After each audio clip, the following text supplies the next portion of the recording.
এই ডগিটি রেল স্টেশনে খাবার বিক্রি করে জীবিকা নির্বাহ করত। সামান্য যে টাকা আয় হতো সেই টাকা দিয়ে সে তার অসুস্থ স্ত্রীর চিকিৎসা করাতো এবং সন্তানদের পড়াশোনার খরচ চালাতো।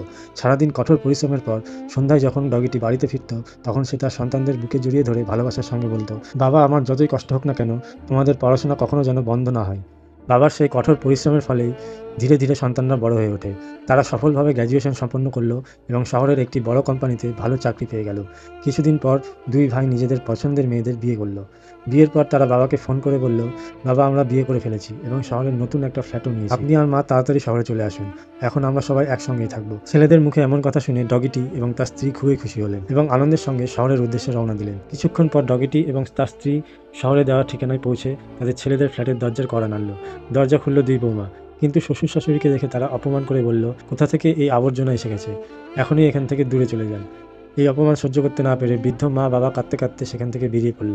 তারা শহর ছেড়ে গ্রামের উদ্দেশ্যে রওনা দিল।